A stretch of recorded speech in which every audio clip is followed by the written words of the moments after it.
भाग 12 बलिदान और पुनर्जन्म।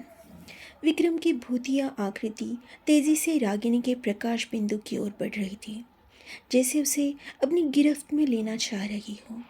रिया, अर्जुन और आकाश के पास सोचने का समय नहीं था। वे जानते थे कि रागिनी को उस छाया के प्रभाव से बचाना होगा। हमें उसे रोकना होगा, रिया चिल्लाई और बिना एक पल गवाए वो उस चमकते हुए प्रकाश बिंदु की ओर दौड़ी। उसके हाथ में रागिनी की गुड़िया कसकर पकड़ी हुई थी। अर्जुन भी उसके पीछे दौड़ा। उसके हाथ में रागिनी का चित्र था। आदित्य ने उन पर हमला करने की कोशिश कर रही भ्रमित करने वाली छायाओं को हटाने के लिए अपनी ऊर्जा का उपयोग किया। जैसे ही विक्रम की आकृति रागिनी के करीब पहुंची, रिया ने अपनी पूरी शक्ति से गुड़िया को रागिनी के प्रकाश बिंदु की ओर उछाला। गुड़िया जैसे ही रागिनी की ऊर्जा से टकराई, एक तीव्र चमक हुई और विक्रम की आकृति एक पल के लिए रुक गई, जैसे उसे किसी अदृश्य दीवार ने रोक दिया हो। वृद्ध महिला की आवाज़ उनके कानों में गूंजी, जैसे वो कहीं दूर से बोल रही हो। रिया ने अपनी आंखें बंद कर ली और रागिनी के लिए अपने सारे प्यार और अपनी हर अच्छी याद को केंद्रित किया। उसने अपनी मानसिक ऊर्जा को रागिनी के प्रकाश बिंदु की ओर धकेलना शुरू किया। अर्जुन ने भी यही किया।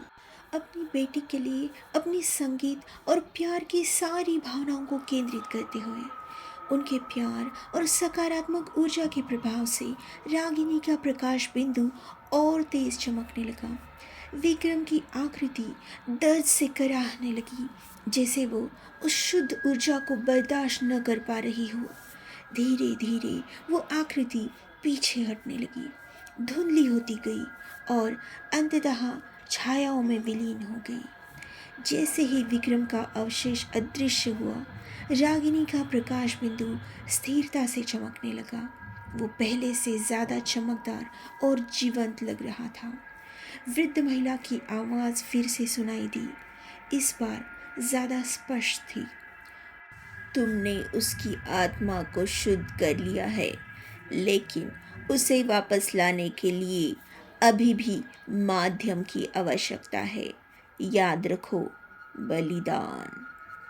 रिया ने महिला के शब्दों को सुना और उसके मन में एक भयानक विचार कौंधा। माध्यम, बलिदान। उसने अर्जुन की ओर देखा।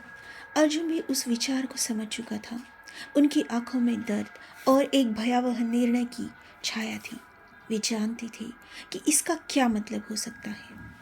तभी रागिनी का प्रकाश बिंदु तेजी से धड़कने लगा और एक बार फिर एक छोटी सी पारदर्शी आकृति में बदलने लगा। ये रागिनी थी जो अब स्थिर थी, लेकिन अभी भी एक छाया की तरह थी। मैं अपने बेटी को वापस चाहती हूँ, रिया ने दर्द से कहा। कोई भी कीमत हो। अर्जुन ने रिया का हाथ कसकर पकड़ा। उसकी आंखों में एक अजीब सा संकल्प था। वो जानता था कि उसे क्या करना है। या अर्जुन ने धीमी आवाज में कहा, तुमने फाउंडेशन को इतना समय दिया है, तुमने इतने बच्चों को उम्मीद दी है। तुम्हें जीना होगा रागिनी के लिए और उन सभी बच्चों के लिए जिन्हें तुम्हारी जरूरत है। रिया को समझ नहीं आया। तो क्या कह रहे हो अर्जुन? अर्जुन ने रागिनी की छाया आकृति की ओर देखा। उसकी आंखों में असीम प्यार और एक अजीब सी शांति थी। मुझे ये करना होगा रिया। मैं तुम्हें नहीं खो सकता और मैं रागिनी को फिर से नहीं खो सकता।